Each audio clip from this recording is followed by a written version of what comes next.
Selamat sahabat saudara-saudara. Brody dan saya akan membacakan bacaan kitab suci kita hari ini. Dan itu berasal dari Mazmur 91 ayat 1-4 dan 14-16. Sekali lagi, Mazmur 91 ayat 1-4 dan 14-16. Orang yang duduk dalam lindungan yang maha tinggi dan bermalam dalam naungan yang maha kuasa akan berkata kepada Tuhan, tempat perlindunganku dan kubu pertahananku, Allahku, yang kupercayai. Sungguh, dialah yang akan melepaskan engkau dari jerat penangkap burung, dari penyakit sampar yang busuk. Dengan kepaknya ia akan menudungi engkau, di bawah sayapnya engkau akan berlindung. Kesetiaannya ialah perisai dan pagar tembok.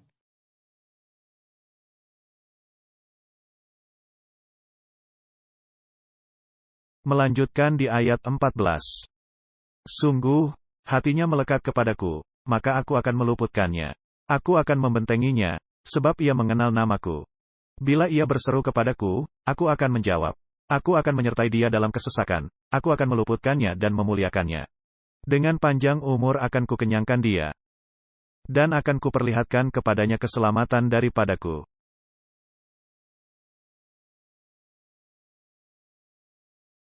Saya ingin menyambut Anda semua di rumah Tuhan. Dan mereka yang berbakti secara live bersama kami. Kita mengatakan bahwa kita melihat kitab Daniel dari perspektif yang berbeda. Tidak begitu banyak pada binatang, dan patung, dan nubuatan yang Anda dengar setiap kali kita melakukan penginjilan. Tetapi lebih dari perspektif spiritual, belajar bagaimana hidup dengan iman, bahkan selama pencobaan. Baik. Dan sebelum kita mulai, kita akan menyanyikan sebuah lagu yang saya ingin kita nyanyikan lagi. Dan lagu itu, biasa saya nyanyikan ketika saya masih kecil, dan saya gunakan untuk berbaris. Anda ingat lagunya? Mari kita taruh lagunya di layar dan saya ingin Anda bernyanyi. Tidak seperti di pemakaman, tapi seperti dalam baris berbaris. Baik, ada yang tahu bagaimana memainkan piano? Josiah, bisakah Anda lebih cepat? Kami harus memperkerjakanmu sebelum engkau pergi. Kami harus menggunakan setiap detik kehadiranmu. Jadi mari kita menyanyi dengan sepenuh hati dalam lagu ini. Okay, let's do it. Standing by a purpose through heeding God's command. Honor them the faithful few, all hail to Daniel's band. There to be a Daniel, there to stand alone, there to have a purpose, there to make it known. Terima kasih banyak. Kamu suka lagunya bukan? Amin. Dan kita katakan di bagian pertama dari pasal pertama dari kitab Daniel, bahwa di dalam sejarah, banyak kritikus yang mengatakan bahwa kitab Daniel adalah palsu. Salah satunya, namanya adalah Porpiri dan dia berkata, itu palsu. Mengapa? Karena itu menceritakan masa depan. Dan tidak ada yang bisa mengatakan masa depan sangat tepat, jauh sebelumnya. Nah, jelas orang itu tidak mengenal Tuhan, karena Tuhan dapat memberitahu akhir dari awal. Alkitab mengatakan hal itu. Faktanya, Alkitab sangat tepat tentang hal itu. Dan kemudian pada abad ke-19, pandangan kritis, beberapa sarjana Jerman, bahwa mereka mengatakan itu tidak mungkin nyata, karena terlalu tepat, berbicara tentang peristiwa di masa depan. Tidak. Jauh. Jadi mereka berkata bahwa Daniel ditulis 200 tahun setelah Kristus. Jadi setelah peristiwa, beberapa peristiwa terjadi. Tapi izinkan saya memberitahu Anda, jauh sebelum itu, ketika Septuaginta, 70 Penatua, yang menerjemahkan perjanjian lama dari bahasa Ibrani ke bahasa Yunani. Dan mereka dipisahkan di ruangan yang berbeda, dan mereka tidak diizinkan untuk berbicara satu sama lain. Dan semua terjemahannya sama. Dan mereka memutuskan semuanya, bahwa buku-buku yang sama diilhami. Dan buku-buku lain yang sama tidak dikanonisasi, yang berarti tidak diilhami. Para penatua itu melakukan penerjemahan Alkitab Perjanjian Lama pada 200 sebelum Masehi, sebelum Kristus. Dan mereka menerjemahkan kitab Daniel. Jadi Porfiri tidak mungkin benar, karena dia mengatakan bahwa kitab Daniel ditulis pada tahun 200 setelah Masehi. Dan Septuaginta telah menerjemahkan buku itu pada tahun 200 sebelum Masehi. Anda memahami saya? Jadi dia salah. Sejarah mengatakan itu. Tetapi kemudian Josephus Flavius, sejarawan besar mengatakan bahwa Imam Besar Jadua. Ketika Alexander Agung datang ke Yahudi, dia menaklukkan negara demi negara. Ketika dia sampai ke Yerusalem, mereka datang, sejarah mengatakan dengan kitab Daniel. Dan mereka menunjukkan kepadanya nubuatan tentang siapa dia.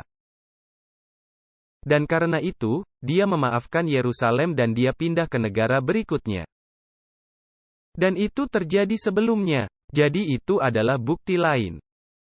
Tanggal, para sarjana yang mengkritik kitab Daniel adalah salah. Dan kemudian kita mengatakan bahwa Yehezkiel yang adalah nabi yang sejaman dengan Daniel, berbicara tentang Daniel. Jadi Daniel itu nyata. Dan kemudian kita mengatakan bahwa Yesus berbicara tentang nubuatan yang ditulis oleh Nabi Daniel tentang ini dan itu. Jika Yesus mengakui Daniel, maka Daniel itu nyata. Dan dengan mengatakan itu, mari kita lanjutkan sedikit dari apa yang terjadi di sana. Daniel berasal dari keluarga Raja Zedekia, arkeologi mengatakannya. Jadi dia adalah keturunan raja. Dia memiliki darah biru. Dia tidak memiliki darah merah, seperti kita. Dia berasal dari keluarga raja. Dia sangat sederhana, sangat rendah hati, sangat lemah lembut. Dia tidak berbicara tentang dirinya sendiri di dalam buku, tetapi bagaimanapun, dia memiliki beberapa warisan. Namanya Daniel dalam terjemahan berarti Tuhan adalah hakim saya. Atau, bisa juga berarti penghakiman umat Tuhan. Sekarang dengarkan baik-baik.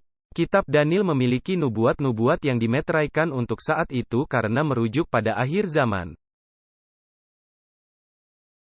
Malaikat itu mengatakan kepadanya, Anda pergi tidur. Ini bukan tentang Anda, ini tentang akhir zaman. Pada akhir zaman, buku itu akan dipahami. Baik. Ceritakan lagi tentang umat Tuhan di akhir zaman, mereka disebut bagaimana dalam nubuatan dalam kitab Wahyu. Laodikia, tepat sebelum Yesus datang. Tahukah Anda terjemahan dari kata Laodikia? Tahukah Anda terjemahan dari kata Laodikia? Penghakiman orang-orang atau orang-orang yang dihakimi.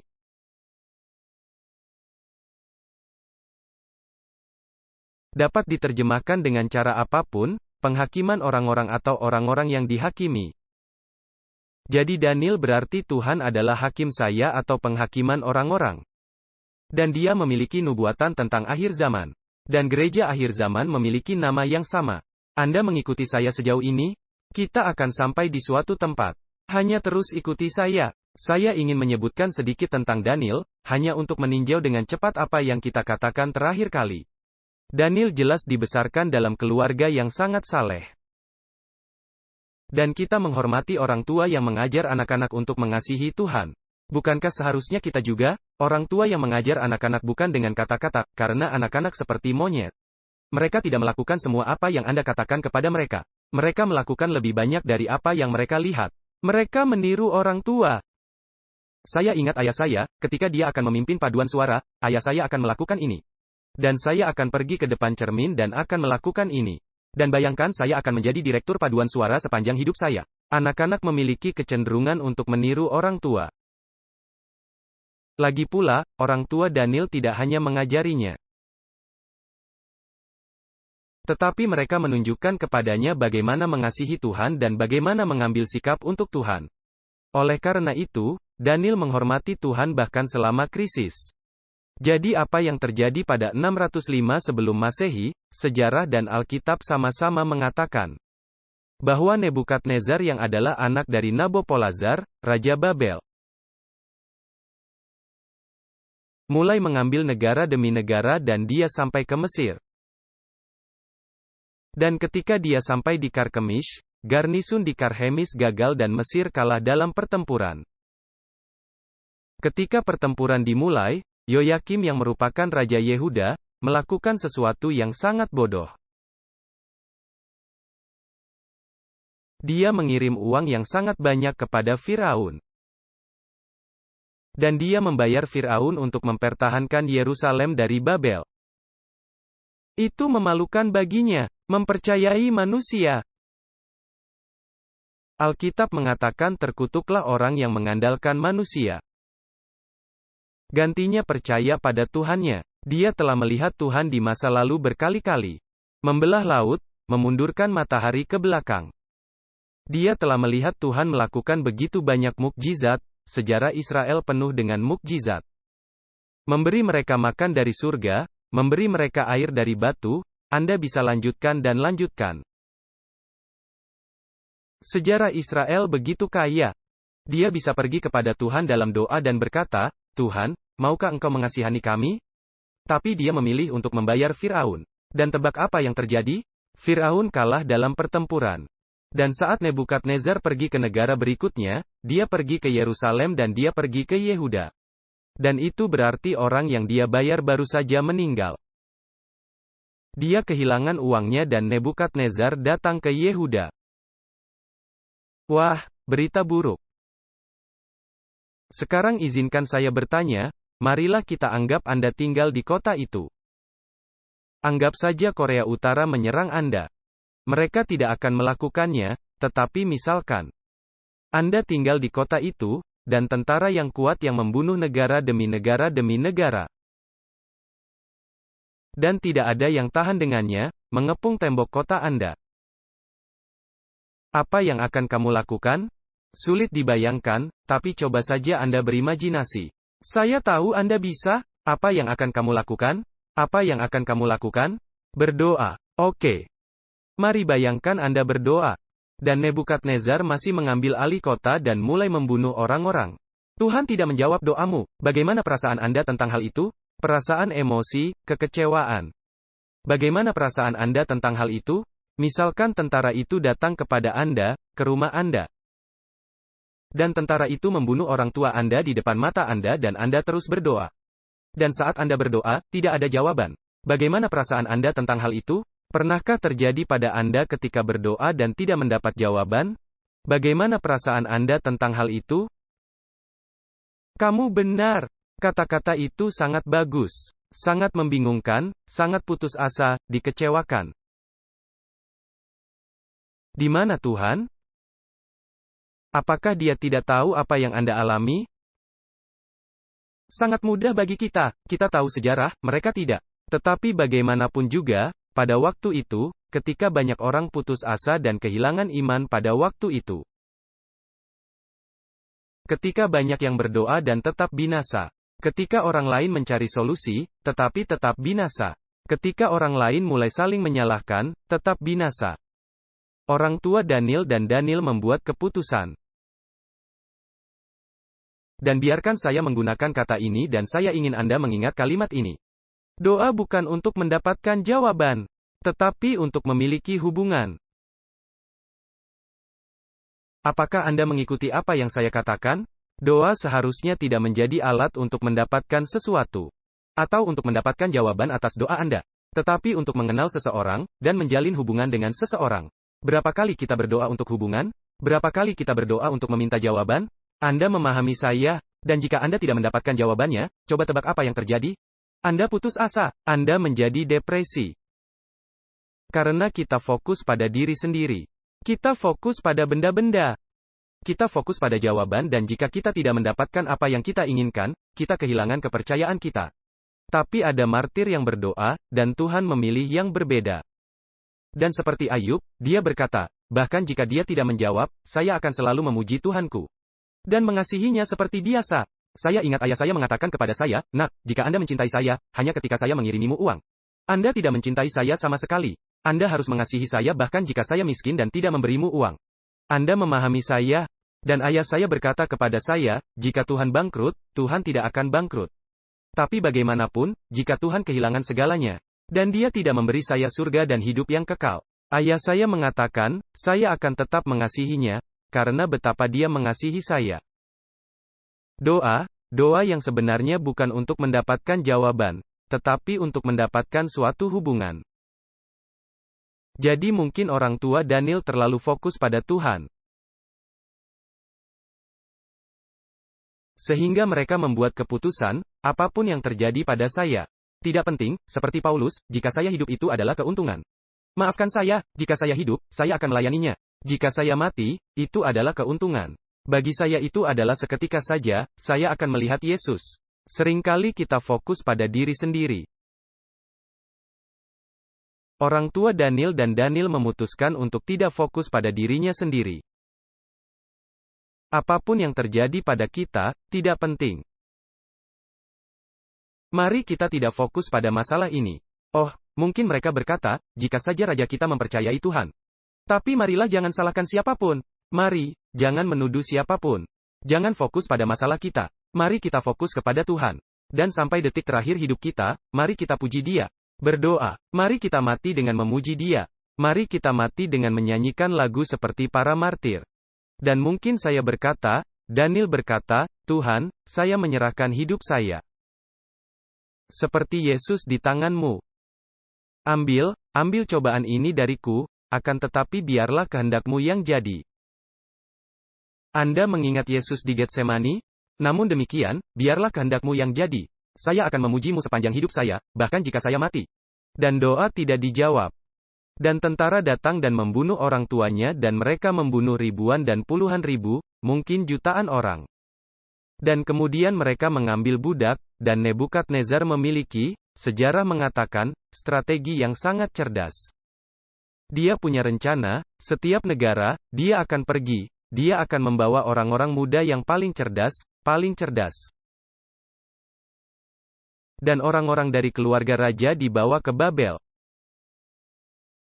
Dan membuat mereka, memberi mereka posisi, menjadikan mereka pejabat di kerajaan. Atau melatih mereka dan mengirim mereka kembali sebagai gubernur. Mengapa? Untuk memastikan bahwa negara itu tidak akan memberontak. Anda memahami saya? Namun, pikirkan tentang Daniel. Orang tuanya mungkin terbunuh. Sesuatu terjadi, sesuatu yang aneh, saat Nebukadnezar membunuh orang. Seketika dia menghentikan perang. Yerusalem tidak tahu mengapa. Kita tahu mengapa karena sejarah. Dia mendapat kabar bahwa ayahnya Nabopolassar meninggal. Dan bahwa seseorang sedang mencoba untuk mengambil alih kerajaan. Jadi dia menghentikan perang. Dia berbicara dengan jenderalnya, ambil para pemuda dan ambil bejana emas dari bait suci. Dan kemudian dia mengambil pengawal 200 tentara paling berani. Dia pergi ke gurun Asyur yang merupakan tempat paling berbahaya. Dan biasanya mereka akan pergi ke utara, dan menghindari gurun, dan kemudian pergi ke selatan ke Babel. Dia mengambil jalan pintas. Dan kurang dari 2 minggu, Nebukadnezar berhasil sampai ke Babel dan mengamankan tahta dan dia menjadi raja. Israel bahkan tidak tahu hal itu. Mereka hanya menyadari, hei perang sudah berhenti. Tetapi jenderalnya memiliki instruksi yang cukup jelas. Dan mereka mengambil segerombolan pemuda, bukan 1, bukan 2, bukan 3, tapi sejarah menyebutkan beberapa ribu. Dan salah satunya adalah Daniel. Dan coba tebak apa yang terjadi sebelum mereka pergi? Ketika mereka diambil, Anda tahu apa yang terjadi? Sejarah mengatakan bahwa mereka semua dikebiri.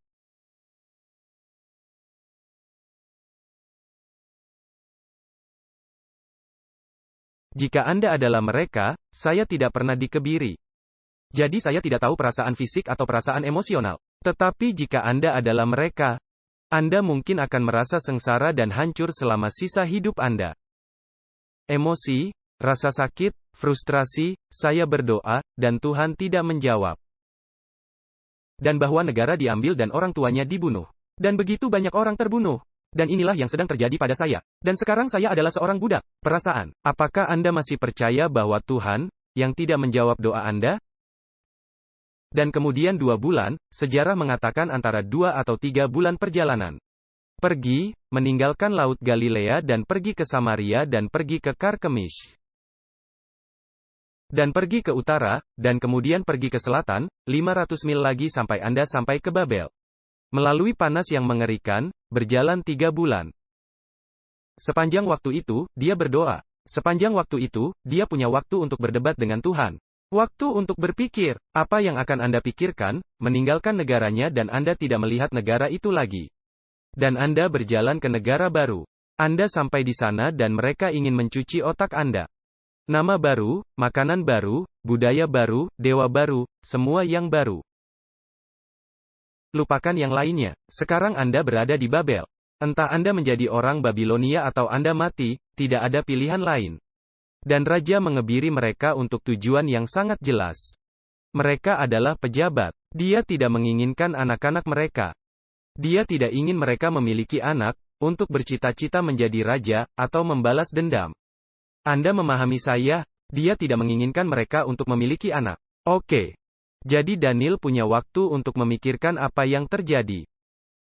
Dan dia membuat keputusan. Pemuda itu berkata, jika saya mati, tidaklah masalah. Apa yang terjadi pada tubuhku, apa yang terjadi padaku, tidak masalah. Saya tidak akan fokus pada masalah saya. Saya akan fokus kepada Tuhanku.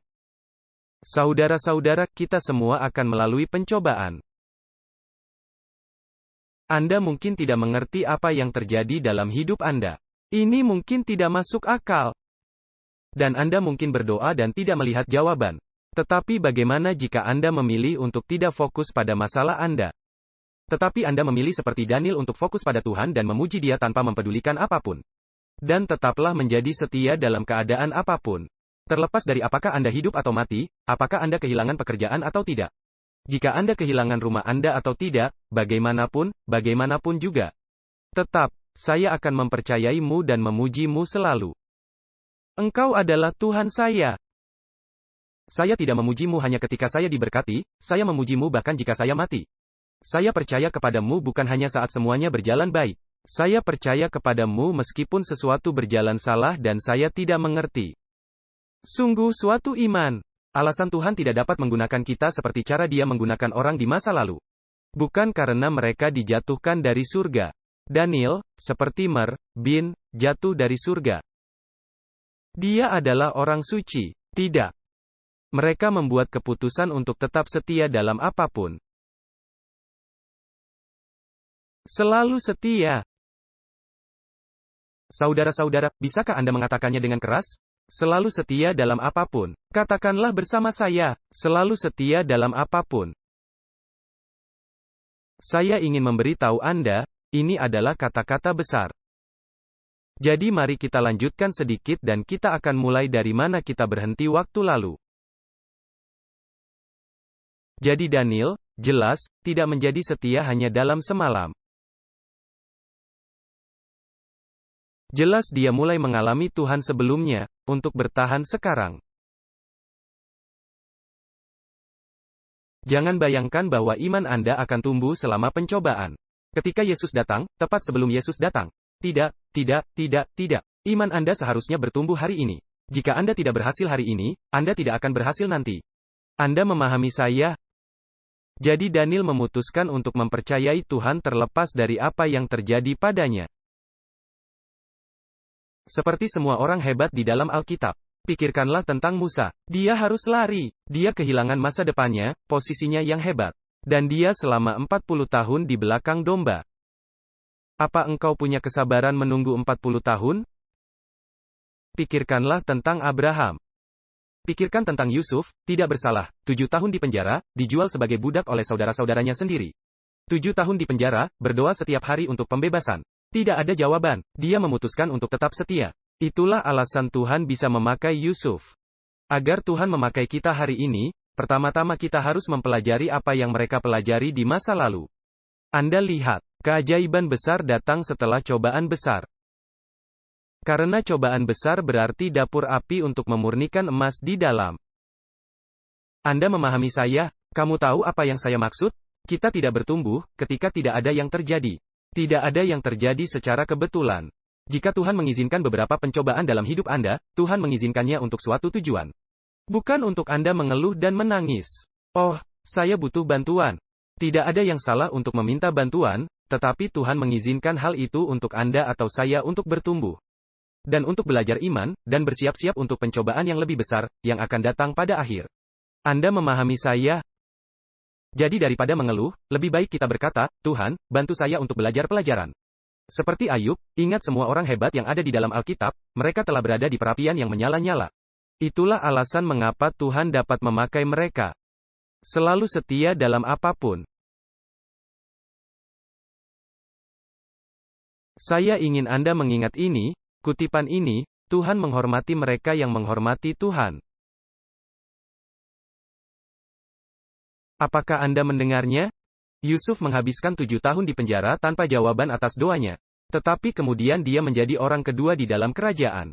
Jika Anda tetap setia, Tuhan akan, cepat atau lambat akan menghormati Anda, atas kesetiaan Anda. Jadi Daniel mungkin mengingat kisah Yusuf.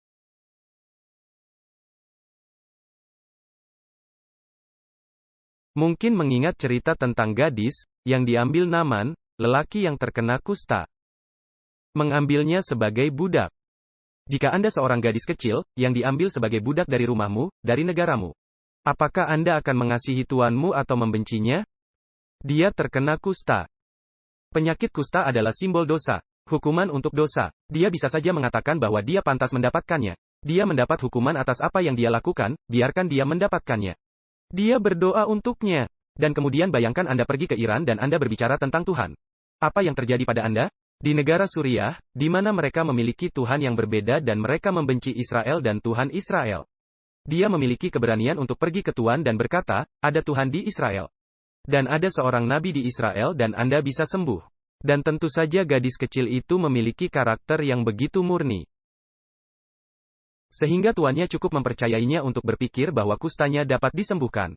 Dan dia pergi ke Israel. Itu adalah tipe orang yang Tuhan hormati. Dan ini tidak dikatakan oleh Alkitab, tetapi saya membayangkan bahwa tuannya juga menghormatinya. Setelah dia disembuhkan, tidakkah menurutmu begitu? Jadi Tuhan menghormati mereka yang menghormati dia. Dan ngomong-ngomong, saudara-saudara, saya ingin memulai hari ini dengan ini, saya akan mulai berkhotbah. Memulai hari ini dengan sebuah kutipan, dari pena inspirasi yang mengatakan, kita tidak perlu takut akan masa depan, kecuali kita melupakan cara Tuhan telah memimpin kita di masa lalu.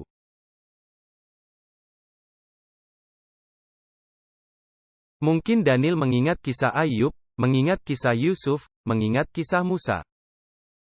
Mengingat cerita gadis itu, mengingat cerita-cerita itu. Mengingat apa yang telah Tuhan lakukan untuknya di masa lalu. Dan berkata, Tuhan tidak pernah berubah. Saya tidak mengerti apa yang sedang terjadi. Tetapi saya akan tetap setia. Dan saat kita melanjutkan, saat kita memulai bagian kedua hari ini, saya ingin memberitahu Anda bahwa ketika Anda membuat keputusan untuk tetap setia, itu tidak akan mudah. Ngomong-ngomong, apakah Anda tahu kapan hujan turun? Itu mengalir saja. Setelah semua perjalanan panjang itu, setelah semua rasa sakit itu, setelah kehilangan keluarganya, kehilangan negaranya, menjadi budak, dikebiri, semua hal itu. Dia sampai ke Babel, dan mereka masuk sekolah pelatihan 3 tahun. Dan itulah pelajaran kita hari ini dimulai. Dia masuk ke sekolah pelatihan 3 tahun. Daniel pasal 1, ayat 5. Daniel pasal 1, ayat 5. Dan raja menetapkan bagi mereka pelabur setiap hari dari santapan raja. Dan dari anggur yang biasa diminumnya. Selama berapa lama? 3 tahun pelatihan. Pada dasarnya, raja ingin mengajari mereka bahasa baru, budaya baru, dewa baru, penyembahan baru. Kebiasaan baru, gaya hidup baru, makanan baru, segala sesuatunya baru. Seperti mengatakan, lupakan negaramu, lupakan budayamu, lupakan kebiasaanmu. Anda adalah orang baru mulai sekarang, dicuci otak. Anda melayani ini, Anda melakukan ini. Ini adalah perintah, tidak ada pilihan lain. Anda adalah seorang budak. Anda melakukan apa yang diperintahkan.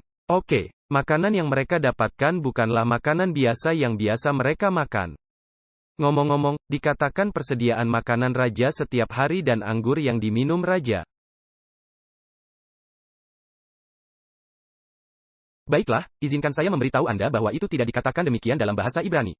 Dalam bahasa Ibrani, ada kata untuk makanan itu, dan itu bukan makanan lezat. Dan itu bukan kata untuk daging seperti yang diterjemahkan oleh terjemahan lain. Kata itu digunakan dalam Alkitab hanya 2 kali, itu adalah kata yang sangat, sangat tidak biasa. Dan kata untuk makanan itu dan untuk anggur itu sangat spesifik. Cara mereka menyiapkan makanan yang akan dipersembahkan untuk Murdoch. Anda memahami saya? Sebuah kata yang akan mereka gunakan saat menyiapkan makanan untuk para dewa. Itu adalah makanan yang dimakan para dewa. Anda memahami saya? Dan itu sebagian besar daging mentah dan beberapa lainnya, saya tidak akan menjelaskannya secara detail. Dan mereka harus memakan makanan itu. Juga anggur, bukanlah kata yang digunakan untuk anggur biasa. Arkeologi mengatakan bahwa anggur Babel dibuat dari beberapa komponen, seperti obat yang sangat kuat. Oleh karena itu, Alkitab membandingkan dalam Wahyu dan kitab lain dengan ajaran-ajaran rohani yang salah. Yang akan mengalihkan pikiran Anda dengan anggur Babel, itu sangat kuat. Itu sudah terkenal, arkeologi itu mengatakan lebih banyak tentang itu. Anggur khusus yang dikenal karena kualitas dan kekuatan dan kecanduan, disebutkan dalam kutipan. Adalah anggur yang diberikan kepada semua pelayan dan pejabat di istana raja. Jadi mereka harus selalu bergantung padanya dan mematuhi perintah raja. Itu seperti sesuatu yang akan bekerja dengan otak Anda, sehingga Anda melakukan apapun yang diperintahkan. Saya tidak tahu. Saya sedang menyusun semacam alasan. Namun, bagaimanapun, Daniel pergi ke orang yang bertanggung jawab. Dan berkata, Anda tahu, saya tidak ingin makan makanan itu.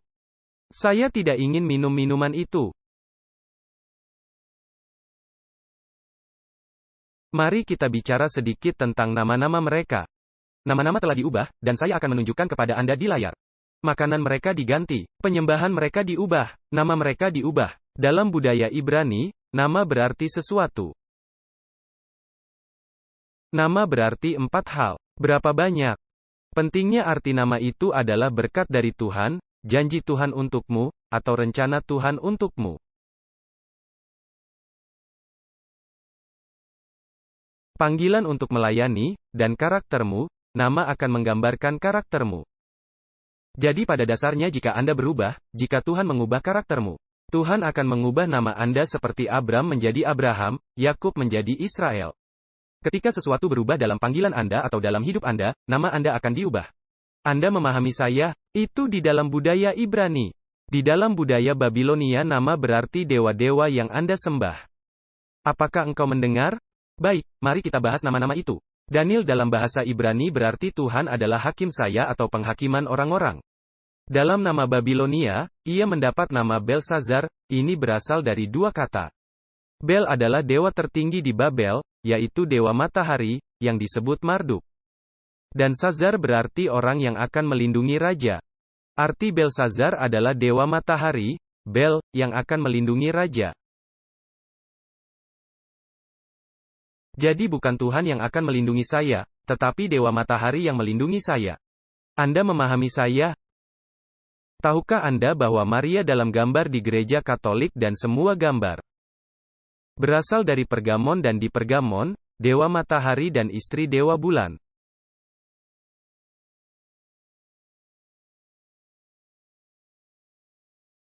Mereka mengirim dewa mereka, perwakilan mereka ke bumi dan Tammuz adalah perwakilannya.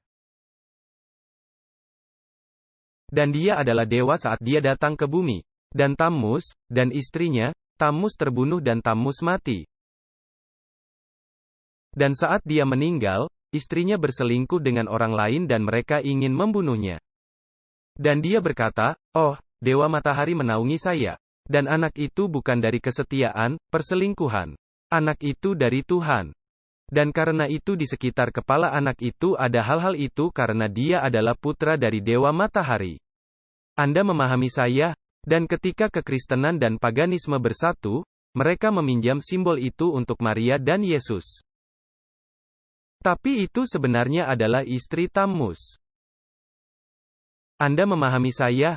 Saya bisa menjelaskan lebih banyak dalam waktu yang berbeda. Saya tidak ingin menjelaskannya sekarang. Jadi, gantinya Tuhan adalah hakim saya, Marduk atau Bel akan memelihara saya.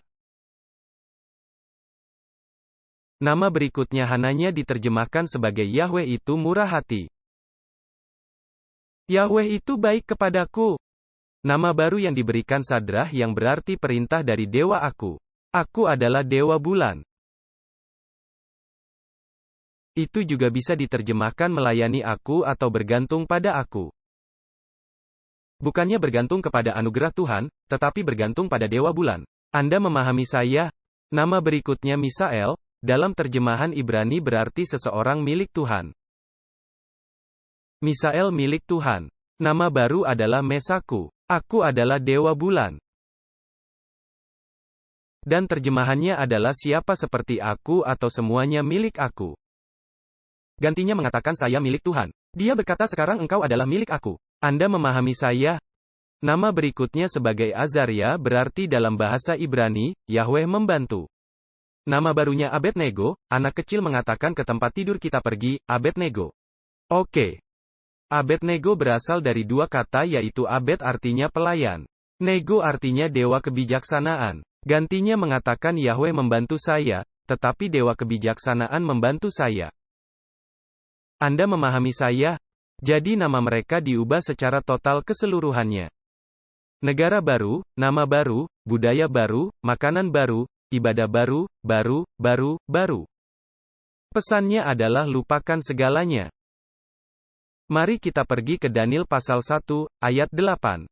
Daniel dalam bahasa Ibrani mengatakan bertekad dengan kekuatan. Bertekad di dalam hatinya bahwa dia tidak akan menajiskan dirinya sendiri. Dan ngomong-ngomong, bahwa dia tidak akan menajiskan dirinya sendiri, tidak hanya mengacu pada makanan. Dalam bahasa Ibrani mengacu pada segala sesuatu. Tidak ada nama baru, tidak ada ibadah baru, tidak ada budaya baru, tidak ada yang baru, apapun.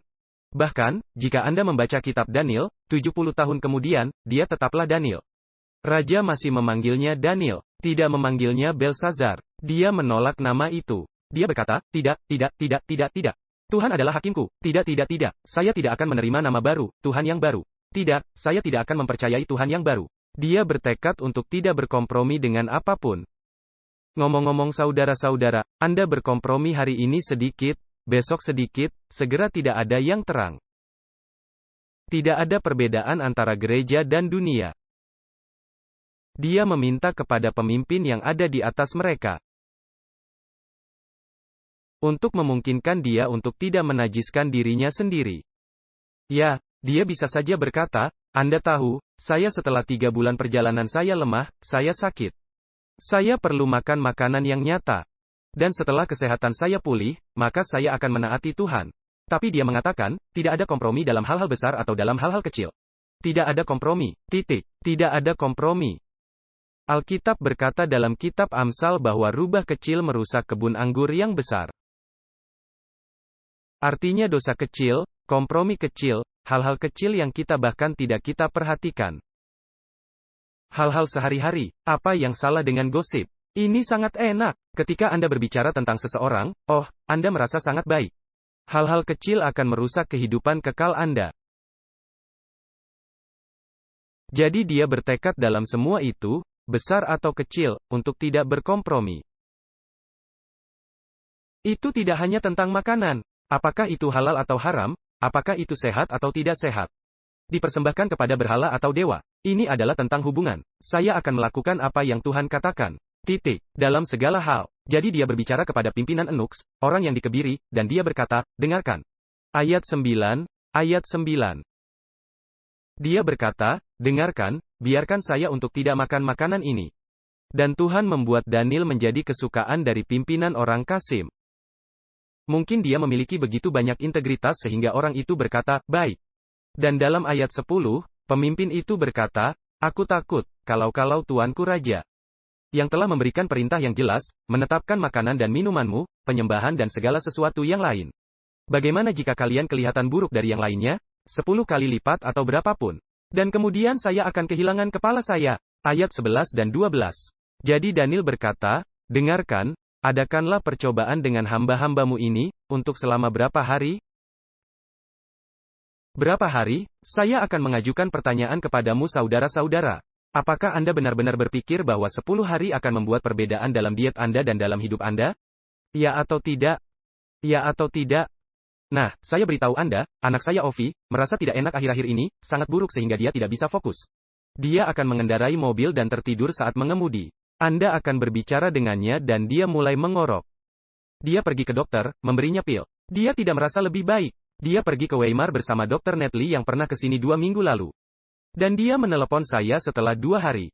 Berapa hari? 2 hari. Dan dia katakan, tidak pernah dalam hidupku, saya merasa sangat baik. Saya segar, saya punya energi, memori saya berfungsi, saya senang, saya merasa ingin melakukan sesuatu. Saya baik. Dia berkata, apa yang Dr. Netley katakan hampir tidak menyentuh kulit. Dia mengatakan, itu mengubah pikiran Anda, hidup Anda, kesehatan Anda, perasaan Anda, ingatan Anda. Itu luar biasa teman-teman, saya mencatatnya, ketika saya pulang, saya ingin Anda melakukan hal yang sama. Saya berkata, nak, tidakkah itu keterlaluan, Anda ingin mengubah hidup saya? Dia berkata, ya. Jadi, dikatakan di sana bahwa dia meminta untuk diadakan pencobaan untuk selama berapa hari? Dan kemudian dia berkata, beri kami sayuran dan air untuk diminum. Baiklah, izinkan saya memberitahu Anda bahwa terjemahannya salah lagi. Saya memiliki kebiasaan buruk untuk pergi ke aslinya dan menerjemahkannya sendiri. Dan saya menemukan sesuatu yang aneh, sekali lagi, sebuah kata yang digunakan beberapa kali di dalam Alkitab. Tidak sering, Anda menemukannya hanya di beberapa ayat di seluruh Alkitab. Dan terjemahannya bukanlah sayuran dan bukan seperti yang Anda pikirkan. Terjemahannya adalah kode, kata demi kata, dengarkan, biarkan saya menemukannya.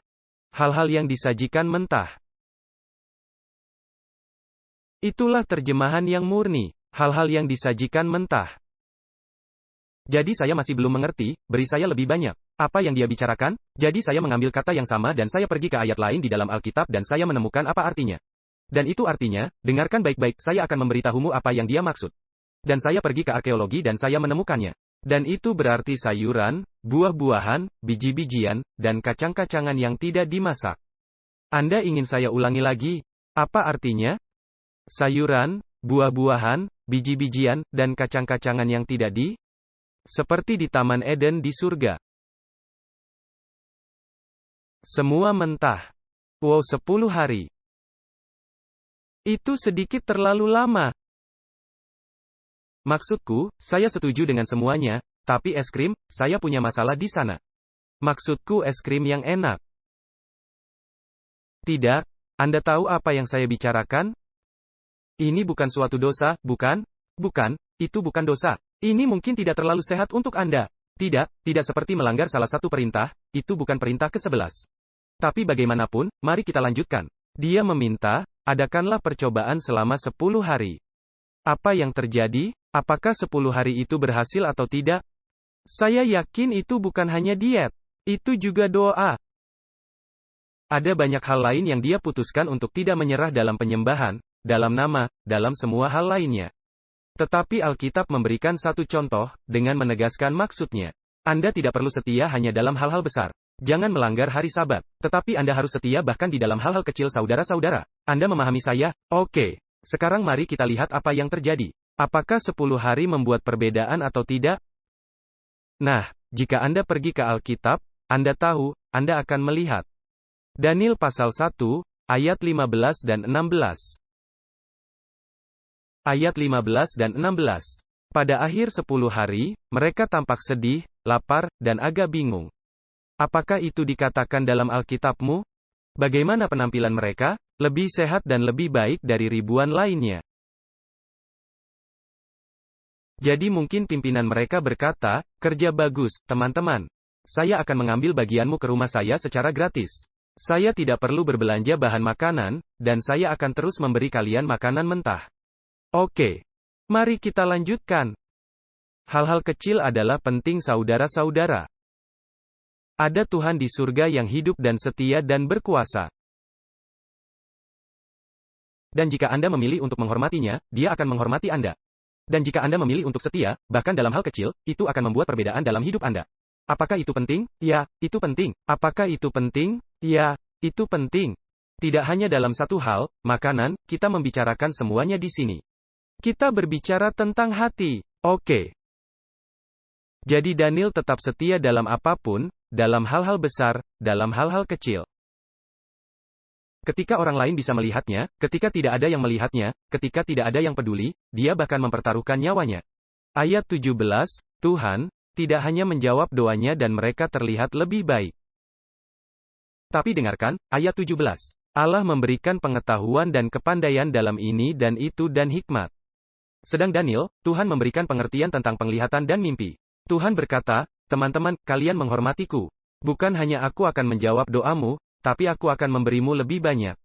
Karena saudara-saudara, Tuhan menghormati mereka yang menghormati Dia.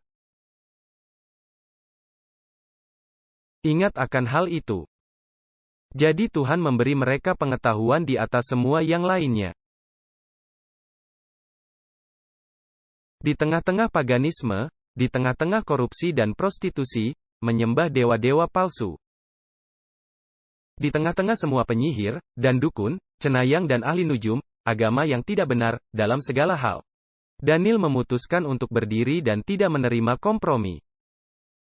Dan dikatakan dalam pasal 4, ayat 8, bahwa roh Tuhan datang atas dirinya. Roh Tuhan ada di dalam dirinya. Bukankah itu baik? Oke, mari kita lanjutkan. Majukan cepat pemutar DVD Anda. Dan kita pindah ke tahun ketiga di akhir pelatihan. Anda ingat mereka berada di 3 tahun pelatihan? Anda ingat, pada akhir dari 3 tahun, pasal 1, ayat 18 dan 19. Setelah lewat waktu, itu berarti pada akhir dari 3 tahun pelatihan. Mereka dibawa ke hadapan raja. Berapa banyak dari mereka? Semuanya, saya tidak tahu, 2, 3, 4, 10 ribu. Saya tidak tahu, dan ada ujian, dan ada panitia, semua guru universitas yang pandai dan berpendidikan. Semua dari Inggris, orang-orang pintar. Dan mereka, juga raja dan ilmuwannya dan cendekiawannya, orang bijaknya, dan para penyihirnya. Dan ahli nujumnya dan semua orang. Dan ada ujian dan 10.000 atau 5.000 atau 2.000 pemuda datang dan mereka diberi pertanyaan-pertanyaan. Pertanyaan sulit. Ini seperti mempertahankan disertasi Anda. Oke.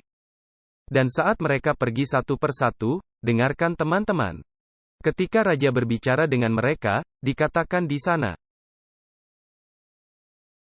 bahwa raja menemukan mereka, menemukan tidak ada yang setara dengan Daniel, Hananya, Misael dan Azaria. Oh, tunggu sebentar. Tidak disebutkan Sadrah, Mesah Abednego. Masih disebutkan nama mereka. Apakah Anda memperhatikan? Apa artinya 3 tahun kemudian? Apakah mereka menerima nama baru itu? Tidak ada yang dikompromikan saudara-saudara, tidak ada kompromi. Raja menemukan mereka lebih pintar, lebih baik dari siapapun. Saya ingat ketika ini adalah hal yang besar, hal kecil, tapi besar untuk saya. Saya berusia 17 tahun dan saya memiliki laboratorium foto sendiri. Dan itu bukanlah laboratorium foto yang besar. Tetapi Anda tahu gaji rata-rata, dalam uang Rumania adalah 1.600 sebulan, 1.600 sebulan. Tapi mereka yang melakukan foto, itu tidak seperti Anda memiliki mesin seperti saat Anda pergi ke Walmart dan semua jadi. Tidak. Kami memiliki sesuatu yang Anda akan masukkan tangan Anda ke dalam larutan pada gambar hitam putih. Dan Anda memiliki jam yang akan memberimu waktu dan Anda akan menghasilkan film. Dan kemudian Anda mengerjakan kertasnya. Dan kemudian, Anda tahu apa yang saya bicarakan. Ngomong-ngomong, saya masih memiliki mesin itu. Saya menyimpannya di gudang di sini, itu mesin yang bagus. Ngomong-ngomong, dan kemudian saya mengerjakan warna, pada waktu itu, warna di Rumania seperti wow.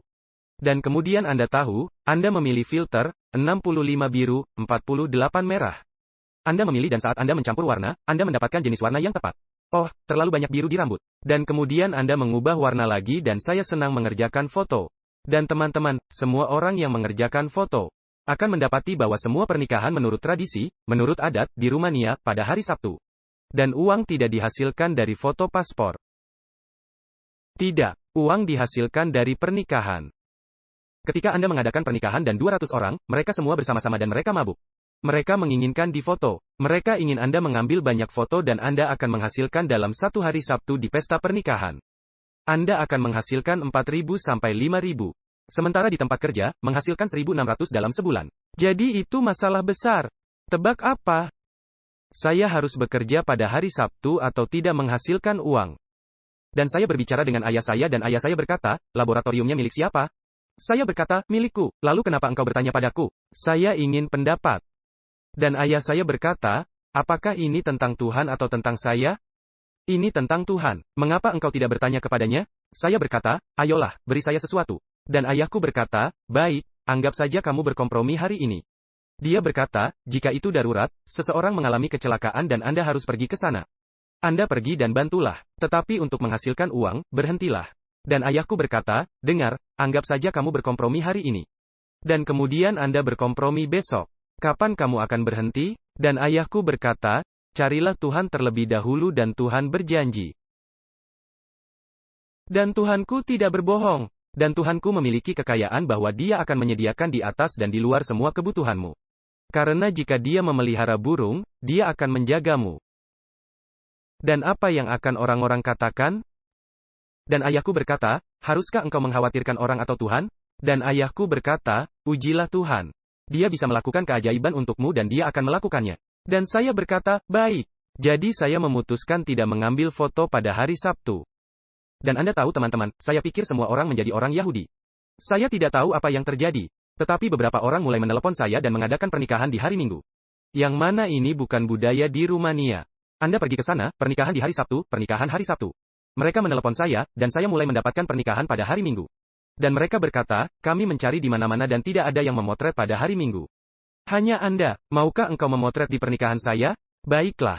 Dan saya mulai menghasilkan 20 hingga 30 ribu sebulan. Hanya pada hari Minggu, dan beristirahat di sisa minggu itu, karena saya tidak perlu bekerja lagi. Saya sudah punya banyak. Tuhan akan melakukan sesuatu karena Tuhan menghormati mereka yang menghormatinya. Dan kita tidak mengerti karena kita tidak mengenal Tuhan. Dan kita takut apa yang akan terjadi. Tetapi jika kita mengenal Tuhan dan kasih karunia-Nya dan kuasa-Nya, kita akan mengikutinya, tanpa bertanya. Ngomong-ngomong, kita lanjutkan. Saya ingin membuat poin di sini. Kita berpikir bahwa orang-orang hebat dalam Alkitab memiliki mukjizat besar karena mereka memiliki peluang besar. Yah, teman-teman, Nuh membuat hal bodoh, yang dia tidak mengerti apa itu selama 120 tahun. Tidak ada yang terjadi selama seumur hidup, 120 tahun. Dan kemudian satu peristiwa terjadi. Musa menghabiskan 40 tahun di Mesir, 40 tahun di padang gurun, 80 tahun, dan tidak ada yang terjadi. Saya bisa terus dan terus dan terus. Saya dapat menunjukkan kepada Anda untuk membuktikannya kepada Anda bahwa dalam hidup Elia, sepanjang hidupnya dalam anonimitas. Dan kemudian Anda mendengar tentang dia dalam waktu singkat. 3,5 tahun dan sekali lagi, itu saja. Sepanjang hidup, tidak ada yang terjadi. Dalam orang-orang beriman, Anda memiliki 1, 2 atau 3 peristiwa dalam seumur hidup. Jadi apa poin saya di sini saudara-saudara? Jika Anda setia dalam hal-hal kecil hari ini, dan setia dalam hal-hal kecil besok, dan setia dalam hal-hal sehari-hari, Tuhan dapat membentukmu. Yang pada akhirnya, ketika krisis besar datang, Anda akan berhasil. Tetapi jika Anda tidak setia dalam hal-hal kecil, Anda hanya menunggu hal-hal besar. Tebak apa? Mereka tidak akan datang untukmu atau Anda akan gagal. Anda memahami saya saudara-saudara? Hal-hal kecil mempersiapkan kita untuk hal-hal besar. Tidak setia dalam hal kecil, gagal dalam hal-hal besar. Anda memahami saya? Oke.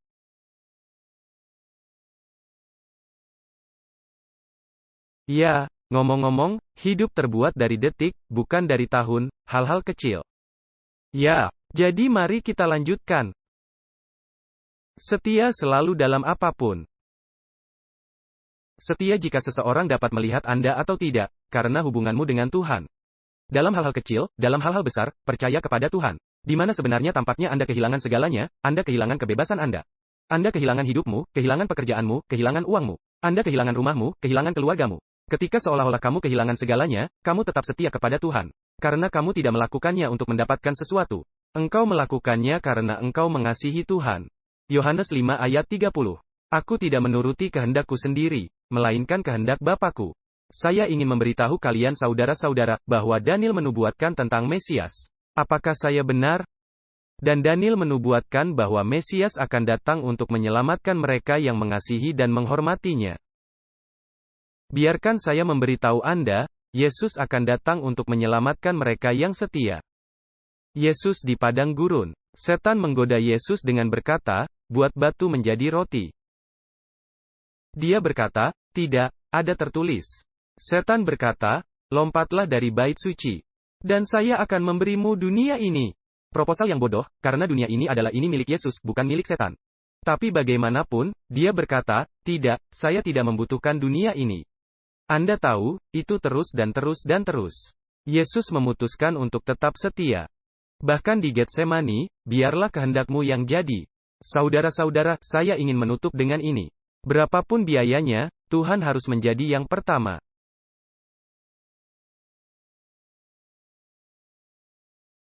Barang siapa mengasihi ibunya dan ayahnya, dan suaminya dan istrinya, dan pekerjaan dan rumahnya lebih dari aku, tidak layak menjadi muridku.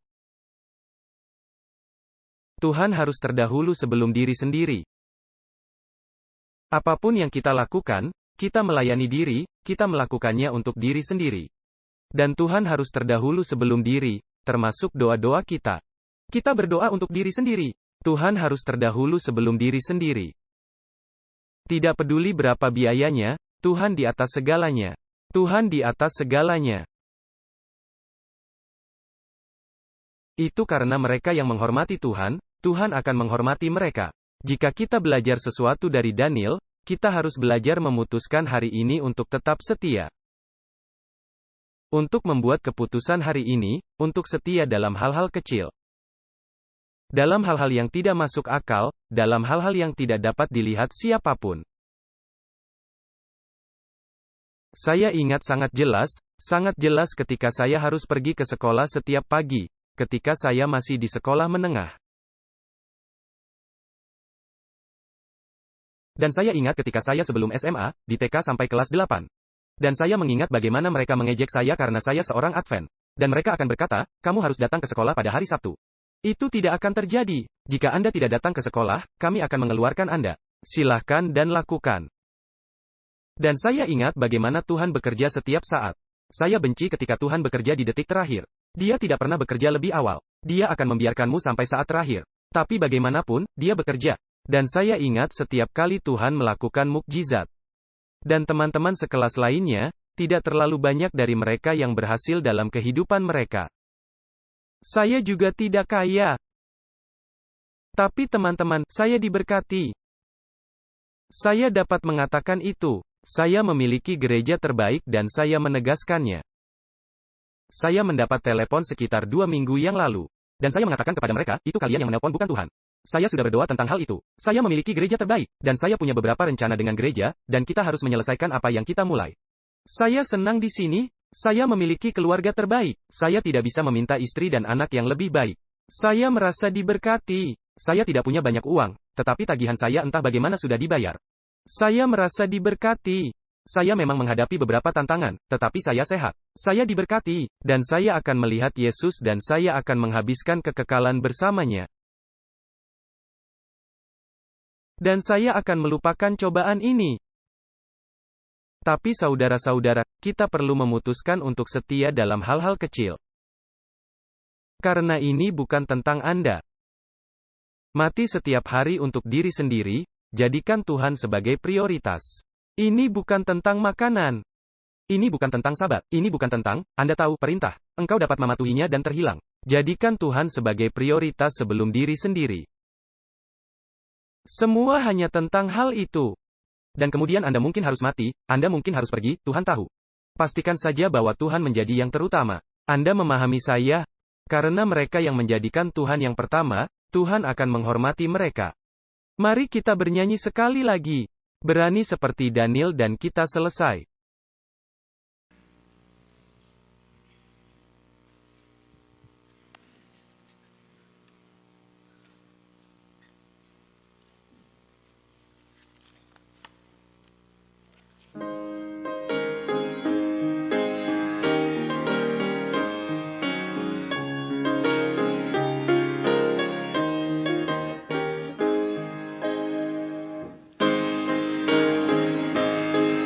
Sing loud. Come on, put your heart.